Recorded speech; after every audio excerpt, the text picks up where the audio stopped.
original. You are that Tommy Mottola, right? I am that guy.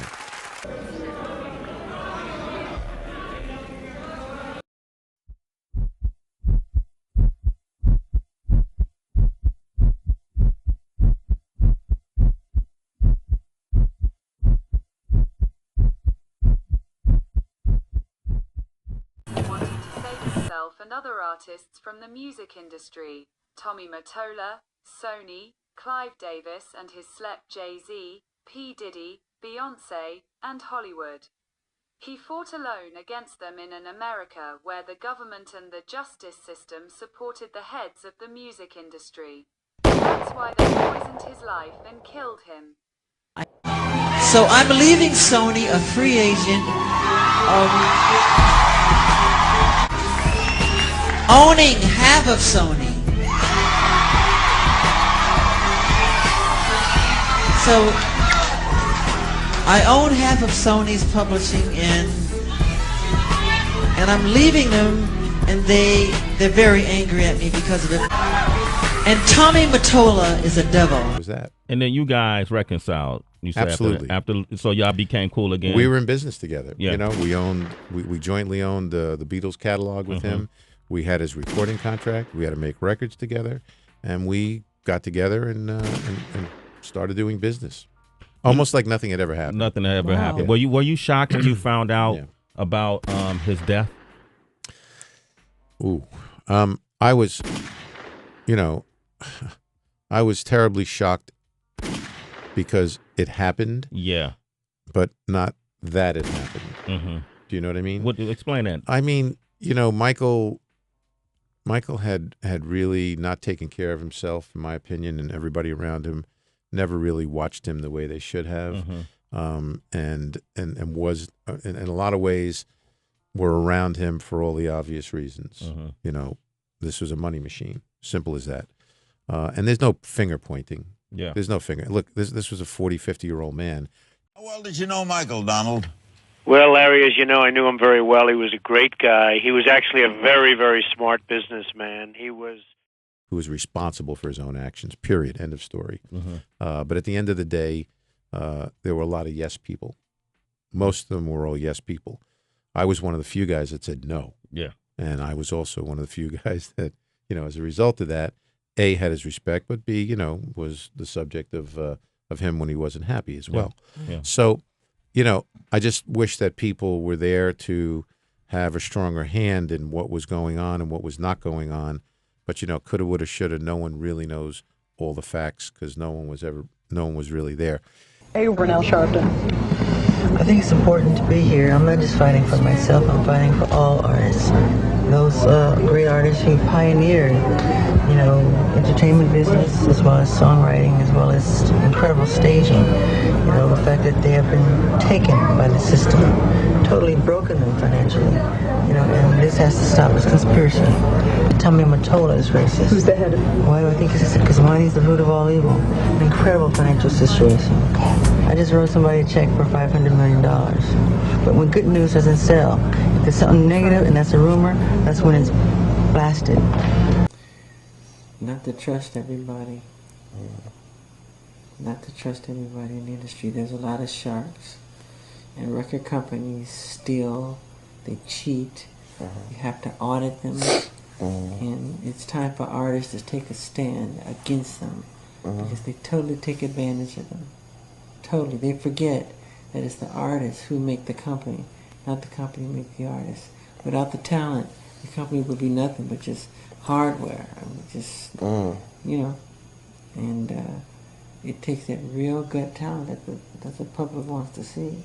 Who is truly more dangerous to the artists they manage? Is it Mottola, with his limitless control over the record world, or Diddy, who uses fame and influence to build his personal empire? The answer may never be entirely clear, but one thing is certain. Both figures have left an indelible mark, not only on the careers of artists, but also on the history of the music industry.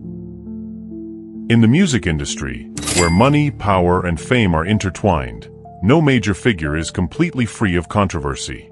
Tommy Mottola and P. Diddy are just two of many power players in this world, but they've transformed the face of the music industry in ways that can never be undone. Are they ruthless? It depends on which perspective you take. Maybe they're just playing the same game everyone in the industry plays. The legend Tommy Mottola. Let's see what we're doing. With the boss there, Rick Ross, conjuring up some big ideas. Big ideas. Business. It's all about strategizing. We ain't got no time to waste. We're gonna kill it. Kill it. I'd like to thank you for your assisting me in bringing justice to Tommy Mottola.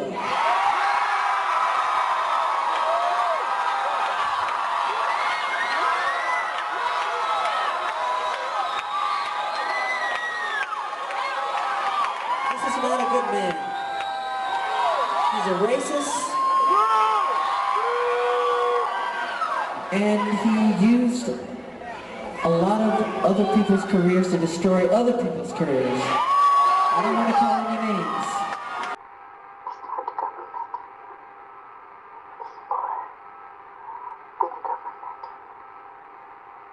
And it's very, very sad news, Jim Moret, and to all of our viewers. Both the Los Angeles Times and CBS News are both now reporting that Michael Jackson has died. Now, CNN and the now unreleased recordings of Michael Jackson. The King of Pop is said to have left behind a mountain of material. Music executive Tommy Mottola, who worked closely with Jackson at Sony Records for 15 years, considers himself the gatekeeper of Jackson's catalog. Tommy, good morning. It's good to see you. Good morning, Matt. Before I get to the unreleased material, you released a statement when Michael Jackson died. You said he is the most talented person you ever worked with. That's high praise. Please don't videotape what I'm going to say, okay? Turn that off, please. Know what? I don't mind. Tape it. Guess who's in the Epstein files? Ya boy, Tommy Mottola, Thomas Motorola, Thomas the Tank Engine. Choo-choo, blood. Choo-choo. He's in the files. What was his linkage in the file? Was he a name that popped up many a time, or was he just in passing, or was he on the island? Well, let me actually read it to have it right. He appears in the files like 600 times. 681 times. In hundreds of emails connected to Jeffrey, Mr. Epstein, and his circle. And among those emails, there's exchanges about... Wow, that's crazy. Sorry, I was like, I'm reading this in real time. But there's stuff about, SA, human trafficking. I absolutely feel that way. I mean, when you look at every dimension of his career, whether it's the songwriting, the singing, the performing, the blending of rhythm and blues and pop into his own language, the dancing, the videos, the cutting-edge videos that defined the video age and really put MTV on the map. Michael Jackson in total was the single most talented person I've ever worked with. So for all the years that he's putting together these albums, clearly there can only be 12, 14 songs on an album, and he was recording more. So these other songs are somewhere in a vault. Can you characterize that material for me? Is it great material, or did it not make the cut for a reason? Well, for the 4 albums that I was around for with Michael, there was always over-recording. 12 to 14 songs would end up on the album, just as you said. There would probably be anywhere from 25 to 30 songs recorded. Those songs are still in the can, unreleased. You've heard these songs? I've heard a lot of them. I've heard many of them. And yes. so what are we going to learn about Michael? What kind of music are we going to hear for the first time when these come out? There are hidden gems. There are hidden gems in these songs. At the end of the day, the decision was Michael's, what to put on the album and what not. That doesn't mean that the songs that were not released were not as great as the hits that you know. So there could be a whole new life just from these songs alone. What about the financial life of that? Is this the property of Sony? Is this the property of whatever record company he was working with at the time? Is this the property of the Jackson Family Trust? At the moment, it's still the property of Sony, to my belief. And so financially, does Sony reap the rewards of that, or does the Jackson Family Trust really? Ultimately, Sony and the Jackson family, because the Jackson family will receive royalty income from the sale of those recordings. Again, as a music executive, what was it about Michael Jackson that allowed so many of his staunch fans to ignore the other headlines in his life, the controversy in his life, and continue supporting him, it seems, unconditionally? His greatness, his uniqueness. It doesn't matter what genre of music, artist, or fan, whatever they liked, they always looked up to Michael Jackson. I mean, it could be Bono, Bruce Springsteen, Madonna. They all revered Michael Jackson. But in the years he was making headlines for all the wrong reasons, did that severely impact his marketability? No one likes bad news. I think at one point in time, when the accumulation of all the bad news was there, it certainly did have an effect. Tommy Mottola, obviously someone who worked with Michael a long time, 15 years while at Sony. It's good to see you. Thank you. Good morning. Why? That was we took Puffy and Ja Rule and Yeah. put them on pop records, if you remember. That's right. You know, whether it was J-Lo. For the concert. Yeah. When I heard that it was called "This Is It," I immediately just was bawling my eyes out because I knew, unlike anybody else, his album titles was prophetic. And I knew how much energy that he used to put in just naming an album. And all the concepts and the feeling and what it means. So when I heard "This Is It," I was like, oh no.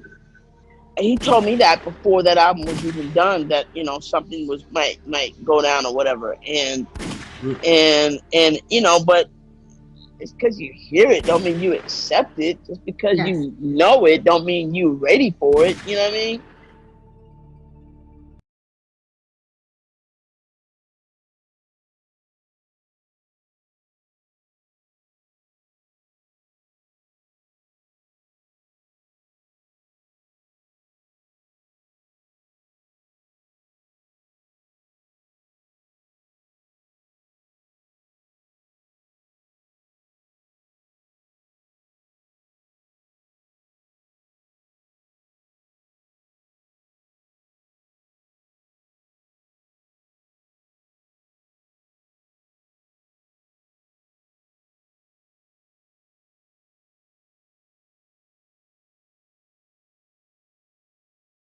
Well, you had Michael from, let's say, up till around the age of 35, and that was somebody, the greatest entertainer I've ever seen.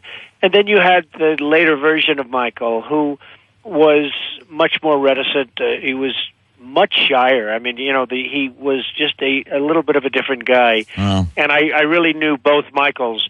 He was a terrific guy. He was a wonderful guy. But he lost a certain amount of confidence in the last 10 years. I mean, he went through a lot, including some very, very bad doctors. And what about the business aspect of this? Is he going to be worth a lot more gone than here? Well, he's going to be worth a lot of money. He's got all of his albums are #1 now. I mean, he's just knocking the hell. Probably they've never seen anything like it, and I guess the debt will be paid off pretty quickly. But he really was. He was a great businessman, and I talked to him. He'd come into my apartment, and we talk a lot about business. And as an example, he met with Paul McCartney. Paul McCartney was telling him, and this is a pretty well-known story, but Michael told it to me. Paul McCartney mentioned that he was going to try and buy back the other half of the Beatles' music, and Michael then went out and bought it. Now, you could say it's not very nice, and I've heard that Paul has always been very angry at Michael for doing that, but perhaps Paul shouldn't have mentioned it. Perhaps that's just business and the way it is, but he really was a very, very good businessman and a very smart guy. Michael would spend a lot of time with my kids. I have beautiful kids, and the kids were very young. Michael would come, play with the kids. He just loved children. He was not a child molester, and I am certain of that. He loved children. He'd play with my son Eric and my son Donald, and he'd just play with them forever. He loved children, but he was not a child molester. And, you know, that whole final saga of Neverland and the police and what they did was, I think, a very, very bad part of Michael's life. Are you coming? I think the greatest entertainer that I've ever seen was Michael Jackson. There's never been anyone like him, and I guess Elvis was like him, and the Beatles, and, you know, there were a few every generation. Sinatra. But Sinatra was great. But, you know, there are very few. I mean, these people, you can count them on your hand, and Michael was one of them. And just a great guy. He took he's just had tremendous, really difficult last 10 years. His last 10 years, he's been living in hell.